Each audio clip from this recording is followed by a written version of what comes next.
Welcome to the Australian Gold Conference 2025. I'm your host, Kerry Stevenson. Today we have Cavalier Resources Executive Technical Director, Daniel Tuffin, going to lead us through their Crawford Gold Project, which is in the Leonora district, the Crawford Gold Project in the Leonora district in Western Australia. I think I've already said the ASX code is CVR. Daniel, let's take it away. Thanks, Kerry. So we're going to focus on the Stage 1 Crawford starter pit, which is 20 kilometres east of Leonora as part of this presentation. I'll slide through disclaimer fairly quickly. That's all up online. Capital structure and board. As you can see, we're a tightly held company. We've only got 62 odd million shares on issue. Our current share price as of this symposium is around about 33.5 cents. We've peaked at 35.5 recently. The graph there, you can see we've taken it from quite some serious lows up to some serious highs based on the back of the gold price, tight capital structure and low valuation, which obviously presents significant earnings and gold price leverage for us. This is our corporate strategy moving forward. So really for us, it's a matter of focusing on the Stage 1 starter pit, which we want to look at over there. Conservative low risk mine plan. We've really focused on the easiest to dig material in the Stage 1 pit at Crawford. We're looking at low cost mining with significant free cash flow generation, i.e. we want to bring forward as much cash flow as possible, and we'll get onto some of those numbers a bit later in the slide presentation.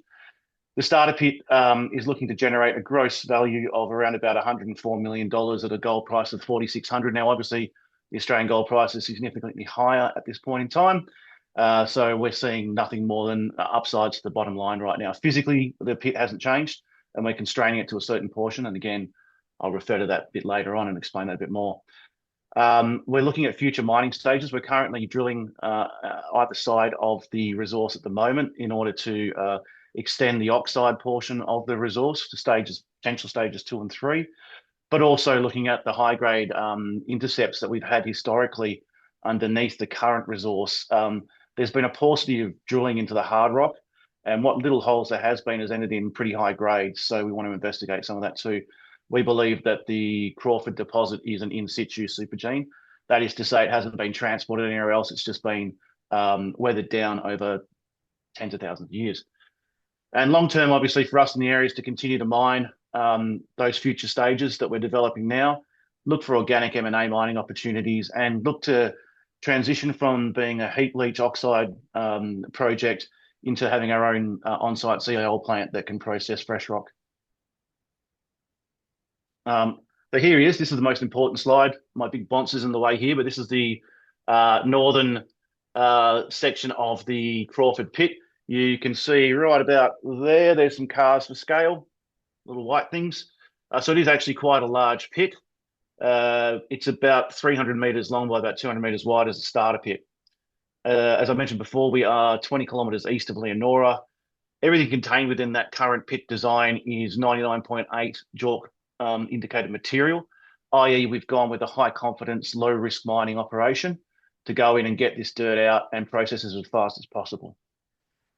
Obviously, being a starter pit, you want to ensure you've got highly competitive mining and processing costs. So our first quartile costs are C1s, all in sustaining costs are both very low. They position us in the lowest quartile. So that's obviously somewhere we want to be: low costs, high recovery, fast returns. The NPV of Stage 1, the current starter pit, is 68.5 million. It's got a whopping 854% IRR, and that's all at 5,400 Australian an ounce. Our capex is only 9 million. Total capex, working everything together, max drawdown is about $12 million for the starter pit operation. We've also obviously looked to try and bring forward those cash flows, as I said before. So it's a rapid timeline to monetization, barring 4 to 6 weeks of pre-production. Once we start production, we're looking at pouring gold within the first 3 months.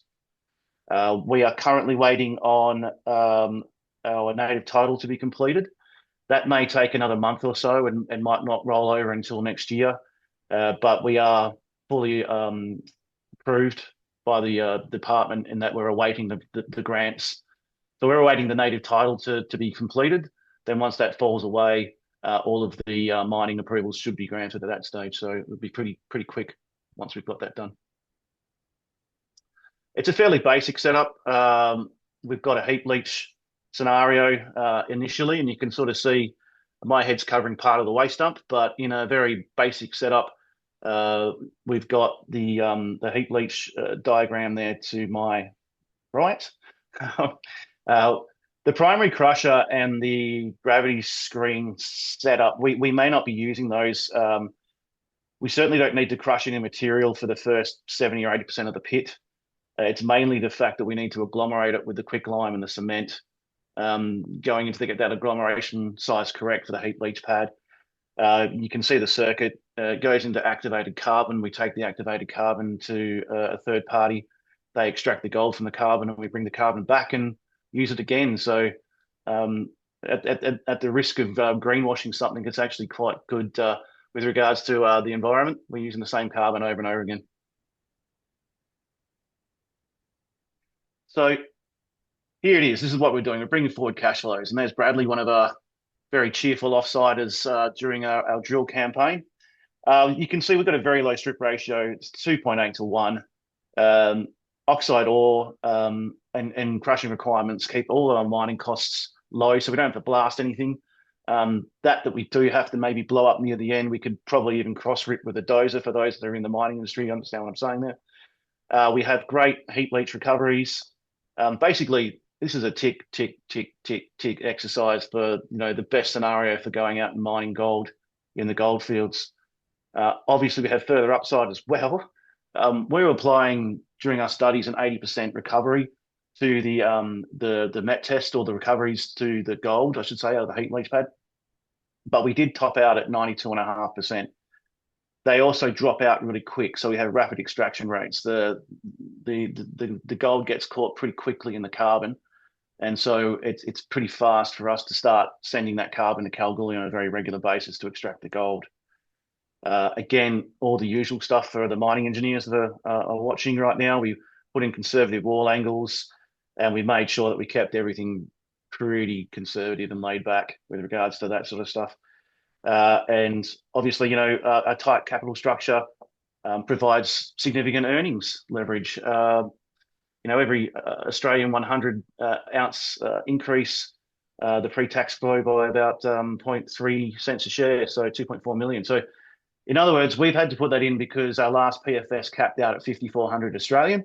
And so we're allowing you, the viewer, to then take that figure and times it by whatever the gold price might be at the time this goes out to market. On top of that $64 odd million that we were talking about before. So this is the upside. This is one of my favorite pictures. You can see in the north up here, we've got Miranda. Oh, no, I can't go up that far. There's Crawford. To the north is Miranda, the yellow dot there.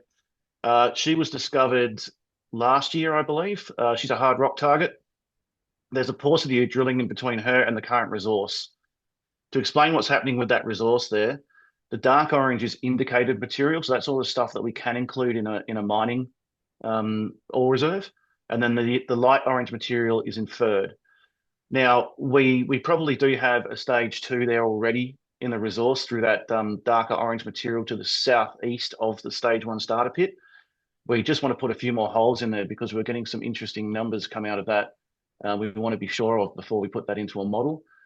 And to the northeast, without trying to bore anyone too much, that lighter orange area was mostly not domained, or there's areas that's not domained in the resource model. So we need to do a bit of drilling there. But there's 2 potential future cutbacks that we hope to see come out of the round of drilling that we're currently completing. So we're only using 25% of the current resource in the stage 1 pit. We really just need to convert the rest and then look to extend that 500-meter corridor out to Miranda. It's open along strike and at depth. So we see this as the gift that keeps on giving, and there's a lot of future potential stages yet to come past stage 1. And just finally, while we're on it, again, my boncer's in the way. I'll get it out the way. This is some of the underground drilling that we do. Some of the fresh rock drilling that we do have. But you can see in the diagram, there's a dotted line that says BOCO. That's base of complete oxidization. And there's one that says TOFR, it's top of fresh rock. The fresh rock is the stuff you see, all the underground pictures you'll be online where it's really hard and blue and dark rock. We've only got a few drill holes into that, and most of those drill holes hit some pretty good grades. I'll move my head out the way of that one. You can see we haven't got many at all, so we need to investigate what's going on underneath the oxide. We were very focused on getting that out first. So again, potential upside as an underground operation moving forward into the future. And that is about it. Thanks, Kerry. Nice and sweet and short and sweet. That was very short and sweet, Daniel. I've got a couple of questions for you before we finish off your presentation, which was to the Australian Gold Conference. We're redoing it. We had a couple of technical issues, ladies and gentlemen, so I've asked Daniel to come back and redo the presentation. A lot of people don't understand heap leach, Daniel, benefits of a heap leach operation, and is it complicated? Benefits are actually pretty good. So economically, it's cheaper. It's much cheaper than building a CIL plant. So our capital costs are around about $9 million. If you were to build something of a similar ilk, say a 500,000 tonne per annum CIL plant, you'd be looking north of $70 or $80 million these days. Environmentally, it's actually pretty good as well. You're not creating a big tails dam. You're just creating a heap pile that you either backfill into the pit or you can put into your waste dump and encapsulate. It's not acid forming, and the cyanide leaves the environment very quickly once it's put out there. So there's a lot of boxes to tick there. Is it complicated? Not really, just making sure that you get the mechanics of it right. You've got to make sure that you've got the dirt is crushed to the right size, and or in our case is cemented, agglomerated to the right size to allow percolation. Once you understand that and what that needs to be, it's actually a pretty straightforward process, just making sure that the heat doesn't either slump, which we've accounted for in all of our studies, or making sure it doesn't compact, which again we've accounted for in all of our studies. Why are you a good custodian of this project? I quite often say to people, look at management first. So talk to us about you a little bit. Yeah, so I'm a mining engineer by trade. I've been in the Goldfields for the last 30 years is where I've worked. I've done this privately before. This project Crawford was to be my second private gold mine. We were sending it to what's now Genesis. It was Dacian at the time before they imploded. So we were actually doing a standard toll treatment operation on this as privateers. Once they they fell over, we looked at taking this to market, which we did. Why do we stop sharing so that I can see your great big nonsense? Right, yes, let's do that. Hang on. Let's do it again. Stop sharing. It's technical, ladies and gentlemen. I just wanted, because otherwise there's two of you. Oh, there is two, isn't there? Okay, bear with me. I will see if I can. If not, let's keep going because we're almost at the end anyway. Yeah, let's just keep going. So 30 years in the Goldfields, you know what you're doing. Why do you like this project? Well, it's. Oh, sorry, we'll try it again. I'll just try and get this standard. I do not know why it's doing this full screen. Nope. Okay, sorry, Kerry. Do you want to ask that again? Just why did you like this? Why this project? Why do you like this project as a mining engineer? Simplicity. It ticks a lot of boxes for me. It's close to town. It's close to services, water, accommodation. It's simple to mine. It's simple to process. Yeah, I mean, it ticks a lot of the boxes. We came across this project as a development team in-house with my consulting firm about 6 years ago. It was pre-JORC and pre-digital, so it didn't take much for us to actually put it all together. And we've been working on it since in the background. And as you can see, we're almost ready to mine it now. Fantastic. All right, let's finish it up, wrap it up in a nice little bow. Give us 3 reasons people should sit up and take notice of Cavalier Resources right now.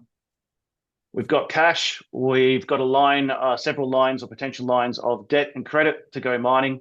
And this is one of those unicorn projects for a junior, whereby you can come in, take a swing and get the uplift on the share price, but also we'd be looking to properly issue dividends into the future. So this is a really good self-managed super fund setup. So you're looking at perhaps both an upside. If you want to sell, you can make some money on your increased share price, or you can sit and hold and just get issued dividends over the next few years. Fantastic. Well, thanks for being a good sport and coming back and retelling the story after the Australian Gold Conference. But ladies and gentlemen, this is what he shared with us at the Australian Gold Conference in October at Crown. Appreciate your time today. Thanks so much, Daniel. Thank you. Thanks, Kerry.